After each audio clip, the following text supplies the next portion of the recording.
work being done here. Item 13, rating on small accommodation, and we note that Councillor and I has got a conflict of interest on this. No. He declared at the beginning of the meeting. Madam Chair, Yes. This was an interest of mine, and I think the report is very, very clear, and I'm happy to move it. Okay, thank you. Moved by Councillor Fletcher. Have I got a seconder for it? Mr. Mayor, thank you. Do you want to ask any questions, Councillor Fletcher? No. Right, Andrew, you may be off the hook. Any other questions or comments? All those in favour? Aye. Against? Carried. Thank you. Moving on. Thank you, Matthew. Anthony. Andrew. Sorry.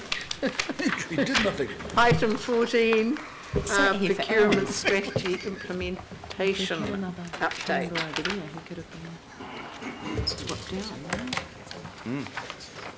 Dean and Sarah. Welcome.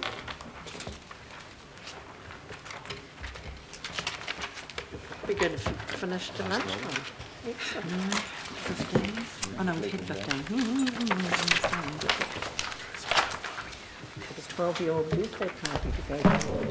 Thank you. Brandy. Yep. Oh, it's all right, don't worry. Welcome, Dean. Thank you very much. And certainly thank you very much, councillors, for the opportunity to present to you on an update on procurement strategy.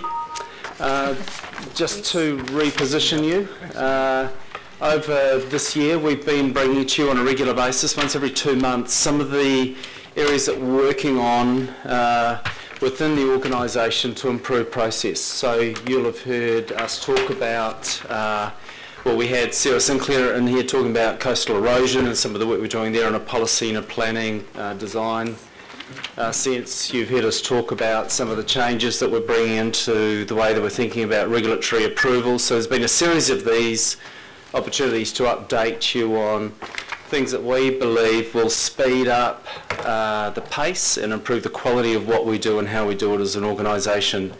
The presentation we're about to get now, led by Sarah, is exactly in that vein. It's about our approach as an organisation on procurement. So thank you for your attention, and we certainly look forward to any questions on it.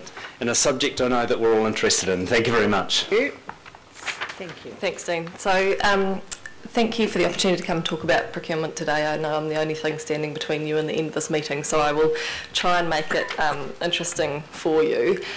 I suppose I want to acknowledge first of all that the governing body endorsed or approved a new procurement strategy and procurement policy about midway through last year. I started at council in February this year, and although we had a new set of guiding principles, we really hadn't embedded a change in the way that we do business. So the first thing that I had on my desk on day one was the procurement manual sitting on my keyboard, and I picked it up and thought, A, it's a rather large document, which is sort of the prescriptive approach that council was taking to procurement, but B, I noted that it hadn't been updated since about 2011. So what we've been doing over the last 7-8 months is actually embedding that procurement strategy and our new approach to procurement into the way that we do business. So I just want to take you through effectively how we're doing that at a reasonably high level, but jump in if you've got any questions throughout. I can take questions as we go along. So for me, the essence of strategic procurement is how you can use procurement as a lever to positively impact on your organisational outcomes. And in the past at council, procurement was focused 100% on the sourcing process, so going to market, running tenders. The procurement team was resourced up around sourcing, but it didn't have the capability or capacity to be looking broader across the enterprise at opportunities to take a strategic approach to procurement. It was really reactive. So if the business needed something procured, we'd go to market and procure it for them. If a contract was expiring, we'd manage that reactive trigger, but there was no proactive strategic procurement happening. I'll just skip through. So effectively, these are the outcomes that we're trying to have a positive impact on. If you're not cognizant of the impacts procurement can have, you can actually have a negative impact on some of these outcomes. So looking at the procurement strategy and the policy and the way that council procurement was being undertaken, we've identified 4 high-level streams of work or gaps that we're focusing on now. I fully expect those focus areas to change as we mature and progress through this journey, but for the next 12 months, these are our focus areas. Sorry, just calling out that not only do we have overarching regional drivers, we also have some individual local board outcomes that we want to positively impact as well. And in the past, if you think of the prescriptive procurement manual, it was very much a one-size-fits-all approach, and so you couldn't react to differing priorities or requirements when you had the single one-size-fits-all approach. So the first focus area for procurement is this notion of being a bit more commercial. So that doesn't mean that we need to pretend that we are a commercial entity, but we need to understand A, the markets that we're playing in, B, the levers that we can apply to get a positive outcome, and C, move away from that tactical sourcing piece and bring it up a level. So the two major things that we've done in this stream of work to date is we've implemented a new operating model that moves away from just that pure sourcing piece and actually adds resource in what we call category management, which is that looking across the enterprise for similar goods or services, matching it to market capability and taking that approach to the market. And downstream we've implemented what we call supplier relationship management. So we have more of an end-to-end approach to procurement now rather than just that middle bit. That's a bit sort of procurement mumbo-jumbo, so I'll move on from there. And we've also implemented a new structure that supports that operating model. So the second stream that we are focusing on out of the 4 is this concept of becoming a customer of choice. We sure are. We are the game in town. Well, so people will absolutely do business with us. That doesn't mean that we're a pleasure to do business with. Oh, and when you're not a pleasure to do business with, you pay for it. So there is real tangible value to be had by becoming a customer of choice. A bunch of that is around taking the cost of doing business with us out or reducing it significantly. And for me, there's a spectrum of things that we can be doing in this space, right? Right down from paying our bills on time, through to what are we doing to remove barriers for suppliers, especially our local suppliers, to trial innovation on us, that they could potentially get a large local government contract tick that could make their product or idea or approach exportable. But that's the big spectrum, right? In the middle, it's just plain old contract management, supplier performance management, and there's a lot that we can do to improve discipline and approach in that space. So there's a big spectrum of work that we're doing under this stream, but there's opportunity throughout. One of the things that we're doing here, and that hopefully you'll all see shortly, is we are starting to publish our Forward Works program for procurement, our pipeline of procurement activity.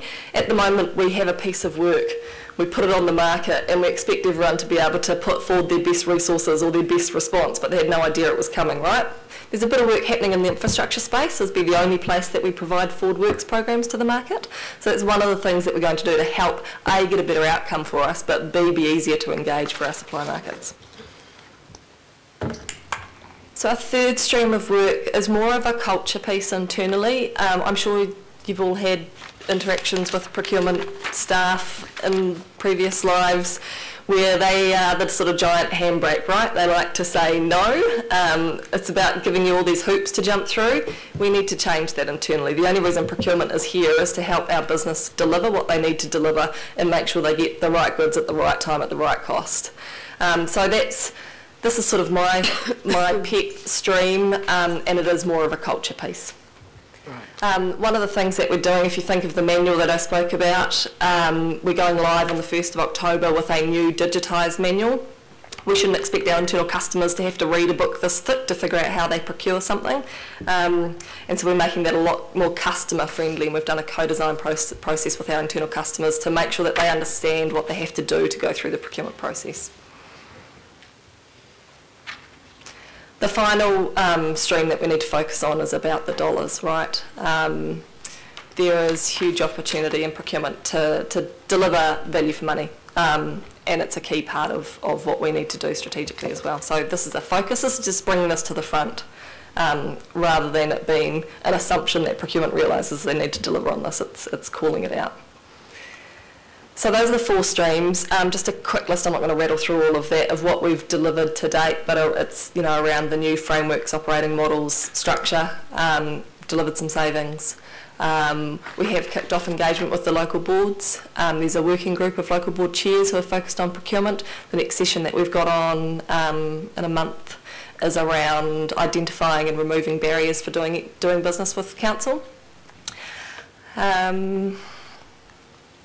I thought I'd call out, even though we haven't gone live with our new procurement processes to support the procurement strategy, we are taking a strategic approach to procurement already in some instances. It's just more opportunistic than systemic at the moment.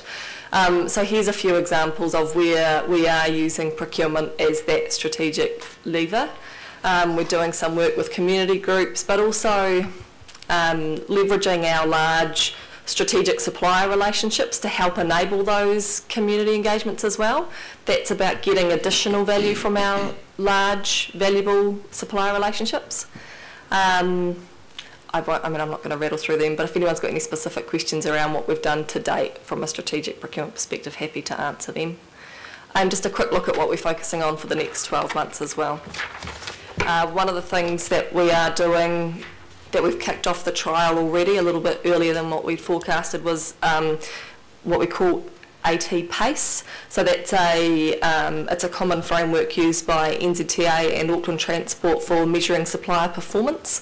So when a supplier does business with the majority of large civil procurers, they know how their performance will be managed. But it's more of a disciplined approach. That means that suppliers don't wait until the end of their 3-year contract to be told they didn't do a good job. It's actually real-time feedback, so there's corrective action on the go whilst you go through the contract. It's one of the things I wanted to call out. So that, in a very quick nutshell, is procurement and our update. Happy to answer any questions. Well, thank you very much. And I mean, it's very good to hear that one size doesn't fit all, because that is a concern for some people in our area. And one of the off-putting things that people find, especially if they're smaller operators, is they actually end up with 25 pages that they've got to fill in. Yep. You know, everyone knows you've got to have a health and safety plan, and you know, you hear some fairly horrendous stories about the amounts of money. I mean, a community group, for example, says, well, actually, we can do that job on those courts for probably 100,000 or 150,000 less than what council are doing, and we're willing to raise the money to do it, but then they have to fill in a form. They couldn't jump through the hoops. Absolutely. So they all go, put it in the too hard basket. Yeah, and so when I say we're redesigning that manual, that's not just looking at the processes, that's looking at the tools that we use throughout those processes as well. So we've redesigned all of our requests for proposals, requests for tenders, requests for quote documentation to make them A, easy to understand, so it's not all procurement jargon, but B, much simpler. And when we say a fit-for-purpose approach rather than a one-size-fits-all, we're looking at more of a matrix approach. So if your risk is down here and the value's down here, then they shouldn't be having to follow the same process for a $20 million project with high risk. So it's just making it adjustable, relevant. Yeah, no, thank you for that. Councillor Quacks. Yeah, thank you, Madam Chair, and Sarah, thank you and for all the hard work that you've done over the last couple of months. And I think the Chair summed it up very well, why we're doing this work, and in particular becoming the choice becoming a customer of choice for our suppliers, because that hasn't always been the case in the past, simply because of the hoops that suppliers have had to go through. That's right. And you've just summed it up very well, Chair, at that, you know, a document that thick is just, and so those kind of, they're costs, and the cost barriers that are insurmountable for a number of small suppliers. So that's not the only reason. It's an opportunity to cement a better relationship with our suppliers, but it also is an opportunity for us to increase the market in certain areas where currently we don't have a large market. If we have better relationships with our suppliers, that means that the market is bigger, becomes more competitive, and it provides, so it's a win-win situation for both this council and for the many businesses that we do business with. I think currently we have about, 12,000 suppliers. So it's a huge number of suppliers. Obviously, a lot of those are very small ones, but the work that's being done by Sarah and her team is a welcome, and it's a breath of fresh air, quite frankly. So my committee are very grateful and are very supportive of the work that's being done by Sarah and her team. Would you like to move the recommendation, I Councillor will, Quick? absolutely. Thank you. Councillor Walker, Chait. Sure. Commendable work, Sarah, and I note that you've got these four areas. There's probably another area of focus, and Councillor Webster has alluded to it, and I'm sure a number of other councillors would share it, and that's around putting the local back, availing ourselves of local resources, especially voluntary resources, things that local boards would like to do differently. One of the things that we procure effectively is the management of much of our berms and the like on the part of the good people of Auckland who mow the areas outside of their house, and they do other things. I know it's transport, and it goes to the procurement on the part of Auckland Transport, and the importance of actually making it easy for people and not putting in barriers. There's a question. I mean, right now what I'm leading to is Auckland Transport have got something out around local boards. It's actually making it incredibly difficult for people to participate in that process rather than easier. So my concern is, yes, we do procurement, but let's join it up across the organisation so it's easy for people and, frankly, can save us significant amounts of money. Yeah, so through the chair, I'll ask Dean to provide us some information about the community engagement initiatives that they're working on. But we do see large opportunity by taking a group approach to procurement. We have kicked off a specific category approach to professional services that's across the group, so transport, water care and the other CCOs as a pilot, and the CCO, CFOs have endorsed that approach for that specific group approach to the category, and I'm sure it will prove that there's benefit in taking that group and joined up approach as well. Look, two very quick comments. One is our procurement policy is quite clear that we need to take into account local impact. So that's an element within our policy, so I'll refer you back to that. The principles for change that Sarah outlined are how, as a team, they're approaching lifting the game across the board of what we do. It's not procurement policy, you've already signed off on that, and it definitely addresses local impact assessment. Then when it comes to, and it's come up in a couple of questions, when it comes to how we engage with communities to do smaller value capital projects, we have a very specific initiative. We've talked about it here before, and we've certainly talked about it with local boards, and it's called community-led small projects. And in effect, it is about getting council out of the way and allowing communities and local boards to agree on smaller value capital projects where the risk is low, where procurement policies can be simplified, and we can support those communities to deliver those small value projects and just get on with it. So that's a very specific initiative designed to address in large part what some of you have raised already, typically below that $250,000 level. Thank you. Councillor Crum.